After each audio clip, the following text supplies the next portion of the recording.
এবার তারকেশ্বরের খবর দেখাবো। তারকেশ্বরে দুয়ারে সরকার, আর সেই দুয়ারে সরকার ক্যাম্পে পিস্তল। দুয়ারে সরকারের ক্যাম্প ঘিরে দুপক্ষের মধ্যে প্রথমে লাঠালাঠি, আর তখনই আচমকা পিস্তল বের করেন তৃণমূল উপপ্রধানের দেহরক্ষী।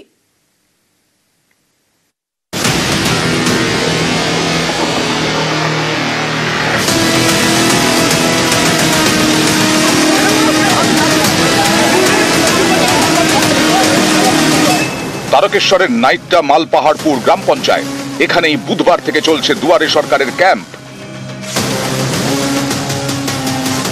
বৃহস্পতিবার এই ক্যাম্প ঘিরে দুপক্ষের মধ্যে গোলমাল বাঁধে। এই গোলমাল চলাকালীনই বেরিয়ে এলো পিস্তল।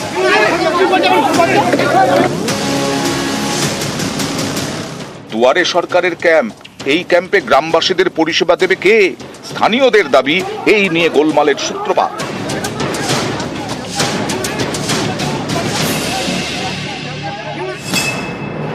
তারকেশ্বরের তৃণমূল বিধায়ক রামেন্দু সিংহ রায়, জানা গেছে বিধায়কের অনুগামী দুই শিবিরের মধ্যে গোলমাল শুরু হয়।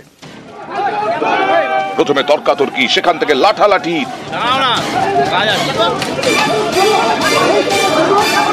তারপর পিস্তল।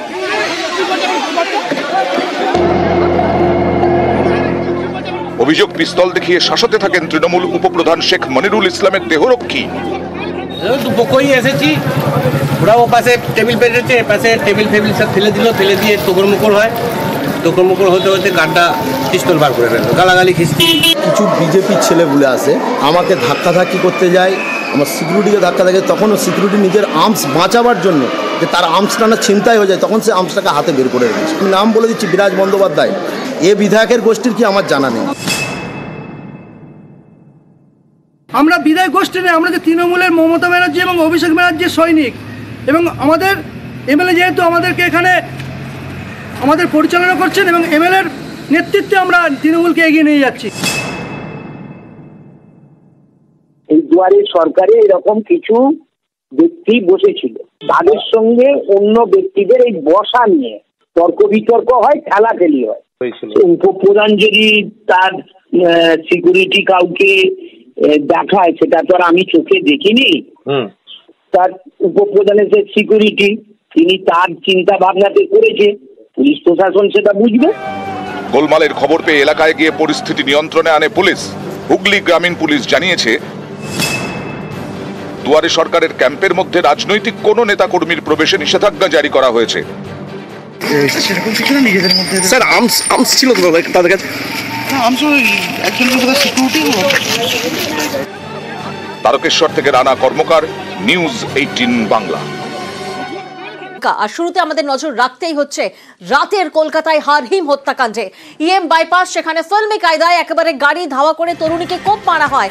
মেট্রোপলিটনের কাছে দোকানে চা খাবার সময় চড়াও হয়। রাতের কলকাতায় হারহিম করা হত্যাকাণ্ড। প্রতিনিধি বিবেক এই মুহূর্তে আমাদের সঙ্গে রয়েছেন। বিবেক, খুনের মোটিভ কি ছিল, কি জানা যাচ্ছে?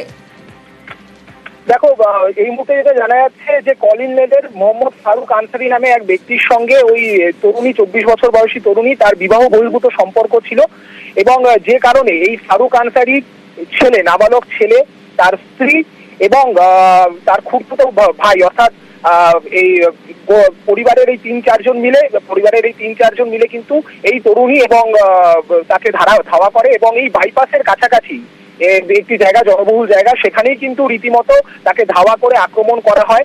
তার গলার উপরে ছুরির কোপ দেওয়া হয়, এবং সেইখানেই কিন্তু সঙ্গে সঙ্গে লুকিয়ে পড়েন তরুণী। তাকে অত্যন্ত আশঙ্কাজনক অবস্থাতে প্রাথমিক চিকিৎসার পরে নিয়ে আসা হয় এনআরএস হসপিটালে। হসপিটাল সূত্রে আমরা যে খবর পাচ্ছি, যে প্রাথমিকভাবে চিকিৎসা করার চেষ্টা করা হলেও অতিরিক্ত রক্তক্ষরণের কারণে তরুণীর অবস্থা ক্রমশ আশঙ্কাজনক হয়, এবং আজ ভোর রাতে কিন্তু তরুণীর মৃত্যু হয়েছে, এমনটাই কিন্তু আমরা এনআরএস হসপিটাল সূত্রে খবর পাচ্ছি।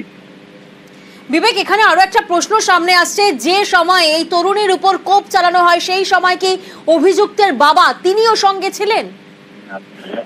পুলিশ সূত্রে আমরা যে খবরটা পাচ্ছি, যে সেই সময় এই যে মোহাম্মদ ফারুক আনসারি, তিনিও কিন্তু ঘটনাস্থলে ছিলেন এবং তিনি এই তরুণীর সঙ্গেই ছিলেন, এমনটাই কিন্তু জানা যাচ্ছে। যদিও এখন তিনি পলাতক, এমনটা আমরা সূত্র মারফত। তাহলে বিবেক, হামলার সময় তিনি কি তার ছেলেকে আটকানোর চেষ্টা করলেন না? প্রাথমিকভাবে প্রত্যক্ষদর্শীরা বলছেন যে কার্যত ঘটনার অভিঘাতে তিনি এলাকা ছেড়ে পালিয়ে গেছেন, এমনটাই কিন্তু প্রাথমিকভাবে আমরা জানতে পারছি। যদিও গোটা বিষয়টাতে পুলিশ তদন্ত করছে এবং তারা দেখতে চাইছেন যে আদতে কি কারণে এই হামলা, এবং এই মুহূর্তে ফারুক তাহলে বিবেক এই ক্ষেত্রে এই মোহাম্মদ ফারুকের খোঁজটা তো অত্যন্ত জরুরি।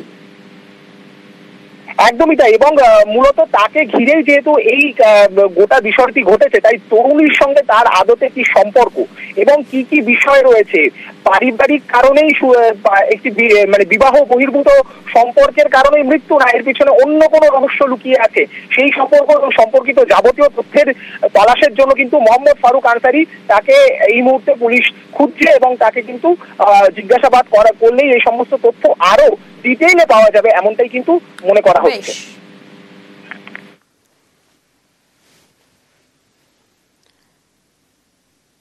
আর অন্যদিকে হাওড়ার বাঁকড়া, সেখানে বন্ধুর হাতে খুন হতে হয়েছে বন্ধুকে। চেয়ারের কারখানার মধ্যেই খুন ঝাড়খণ্ডের বাসিন্দা। হাওড়ার বাঁকড়ার দিকে নজর রেখেছি, যেখানে বন্ধুর হাতে বন্ধুকে খুন হতে হয়েছে। চেয়ারের কারখানা আর তার মধ্যেই খুন ঝাড়খণ্ডের বাসিন্দা। রাতে কাজের সময় বচসা হয় দুই বন্ধুর মধ্যে, আর তারপর এলোপাথারি ছুরির কোপে মৃত্যু হয় শ্রমিকের। রক্তাক্ত অবস্থায় হাসপাতালে নিয়ে গেলে মৃত ঘোষণা। বন্ধুকে কুপিয়ে খুনে যুবককে গ্রেফতার করা হয়েছে। হাওড়ার বাঁকড়ার ঘটনা, যেখানে বন্ধুর হাতে এক বন্ধুকে খুন করা হয়েছে। রাতে, গভীর রাতে কাজের সময় বচসা হয় দুই বন্ধুর মধ্যে। আর তারপর প্রতিনিধি দেবাশিস এই মুহূর্তে আমাদের সঙ্গে রয়েছেন। দেবাশিস, এই খুনের নেপথ্যে নেহাতি কি বচসা, নাকি আগে থেকেই কোনো শত্রুতা ছিল? দেখো, এখনো পর্যন্ত পুলিশ কিন্তু এই ঘটনা তদন্ত শুরু করেছে, সবেমাত্র জিজ্ঞাসাবাদ করেছে, এবং পুলিশের তরফ থেকে যেটা জানানো হচ্ছে, দুই যুবকই কিন্তু মদ্যপ অবস্থায় ছিল। অর্থাৎ যে আরো এক বন্ধু জর্জিস আনসারি, তার যে বন্ধু ছিল, তাকে আটক করা হয়েছে, তাকে জিজ্ঞাসাবাদ করা হচ্ছে পুরো ঘটনা কি কারণে হলো। তবে স্থানীয় বাসিন্দাদের তরফ এবং যে আবাসনে এই চেয়ার কারখানা ছিল, সেখানকার মানুষের যে বক্তব্য, তারা কিন্তু গতকাল রাতে চেঁচামেচির আওয়াজ পায়, এবং তারপর যখন বিকট শব্দ হয় তখনই তারা কিন্তু সেখানে পৌঁছে দেখে যে জর্জিস, যাকে খুন করা হয়েছে আনসারি, তার হাত পা বাঁধার অবস্থা এবং তাকে রক্তাক্ত অবস্থায় সেখান থেকে উদ্ধার করে। পরবর্তীকালে বাঁকড়া ফাঁড়ি এসে পুলিশ এসে উদ্ধার করে হাওড়া হাসপাতালে নিয়ে যায়, তাকে মৃত বলে ঘোষণা করে। মূলত ঝাড়খণ্ডের এই বাসিন্দা, সে কিন্তু দীর্ঘদিন ধরে এই বাঁকড়া মন্ডলপাড়ায় একটি চেয়ার কারখানায় কাজ করতে এসেছিলেন। গতকাল কি নিয়ে গন্ডগোল, কি নিয়ে বচসা, তা নিয়ে কিন্তু তদন্ত শুরু করেছে। তবে ইতিমধ্যেই আততায়ী যে বন্ধু, তাকে কিন্তু আটক করে জিজ্ঞাসাবাদ করছে বাঁকড়া ফাঁড়ির পুলিশ।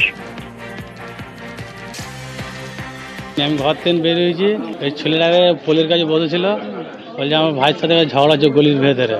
আমি মদ ফাদ খেয়ে হবে এরকম করে ঝগড়া করছিল। আমি তো গায়ে আসছিল, বাবা ফোন করছিল, আমি ভাই তোদের ঝগড়া তোরা বোঝ।